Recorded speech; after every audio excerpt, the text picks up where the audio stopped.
চাওক নগাঁও উপনিৰ্বাচনৰ সম্পৰ্কত আমি আগতেও কৈছোঁ যে যোৱা দুটা লোকসভা নিৰ্বাচনত কংগ্ৰেছ দলে বিপুল ভোটৰ ব্যৱধানত জয়লাভ কৰিছিল আৰু এইবাৰো কৰিব। আমি 100% নিশ্চিত হৈ আছোঁ আৰু সকলোৱে নিজৰ নিজৰ প্ৰস্তুতি চলাব। আমিও চলাই আছোঁ। বহুতখিনি পদক্ষেপ আমি ইতিমধ্যে লৈছোঁ আৰু পুনৰবাৰ কৈছোঁ যে যোৱা দুটা লোকসভা নিৰ্বাচনত নগাঁও লোকসভা অঞ্চলৰ ৰাইজে লোকসভা নিৰ্বাচনত আমাক বিপুল সমৰ্থন তেওঁলোকে আগবঢ়াইছিল আৰু এইবাৰো আমাৰ জিকাটো 100% নিশ্চিত।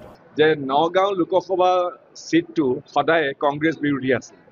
সুদীৰ্ঘ ৩৫ বছৰ কাল 1984 চনৰ পৰা প্ৰথম 15 বছৰ অগপৰ নগাঁও লোকসভাত অগপৰ প্ৰাৰ্থী জিকে আৰু 1999 চনৰ পৰা 2019লৈকে 20 বছৰ কাল বিজেপিৰ প্ৰাৰ্থী জিকিছিলে। গতিকে গৌৰৱ গগৈয়ে যিটো কথা কৈছে তেওঁৰ ইতিহাসটো পাহৰি গ'ল।